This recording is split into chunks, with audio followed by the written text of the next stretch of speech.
Chairman Powell, as the Federal Reserve seeks to fulfill its mandate of maximum employment, I want to discuss with you the tremendous impact that immigration has on the labor force. Isn't it true that over the past 10 years, the immigrant labor force participation rate has been consistently higher than that of native-born workers? I believe that's right. Yeah, and let me help you verify that. The St. Louis Fed noted in their study that as of June 2021, the foreign-born labor force participation rate is 3% higher than the native-born rate, and that gap hasn't ever been lower than nearly 2% for the past 10 years. And an important but often overlooked characteristic of these immigrants is their youth. According to the Bureau of Labor Statistics, 71.8% of foreign-born workers are between 25 and 54 years of age, compared to 62.2% of the native labor force. So as the American labor force ages, will immigrants, and therefore immigration policy, play an increasingly important role in maintaining a healthy U.S. labor force, therefore a healthy economy? So, Senator, I'm going to stay away from making any recommendations on immigration policy. It's not in our wheelhouse. I will say that labor force growth is one of the two things that can drive the top line, the other being productivity growth.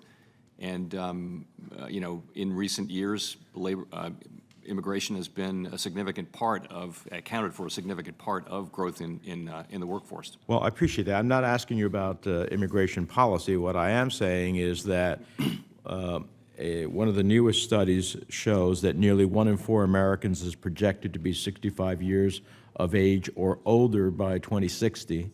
So while America gets older, the overall population is growing at a slower rate than it has in almost a century, leaving unfilled job openings in a future American economy. And I think we should be looking at our immigration policy, whatever that might ultimately be. I have my own idea, the U.S. Citizenship Act, as a source of dealing with the labor market. Now, let me continue on the question of the labor market. One part of the Fed's dual mandate is to maximize employment and understanding what factors inhibited people's ability to work as a key to helping achieve that goal. On page 7 of your monetary policy report, and I'll quote directly from it, the effect of the pandemic on employment was largest for workers with lower wages, for workers with lower educational attainment, and for African Americans and Hispanics. And these hard-hit groups still have the most ground left to regain. And the pandemic seems to have taken a particularly large toll on the labor force participation of mothers, especially Hispanic mothers.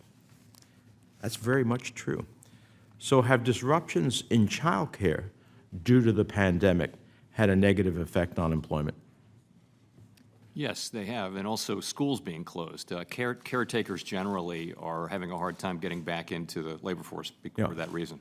The Federal Reserve's data shows that the pandemic's effect on child care caused 9% of all parents to be unable to work late last year, and an additional 14% of parents had to decrease their hours, and this effect was especially pronounced among Black, Hispanic, and low-income households. So is the effect on child care on employment isolated only to the COVID pandemic? Sorry, Is the effect of the availability of child care that is affordable on employment isolated only to the COVID-19 pandemic? I'm going to guess, really, that the answer to that would be no. Yeah, and it is no. Studies have shown that working families pay for child care ending up 35% of their income on average, 5 times more than what the Department of Health considers affordable. So it seems to me that increasing the availability of high-quality, affordable child care, like what President Biden proposes in the American Families Plan, has a positive effect on employment, enables businesses to more easily find qualified workers, and ultimately helps address supply bottlenecks. The same Fed study I just cited notes that reducing or offsetting the cost of child care has a particularly strong employment effect on Black, Hispanic, and low-income families. The pandemic showed all of the inequalities in our nation, highlighted in a way so dramatically, and particularly communities of color.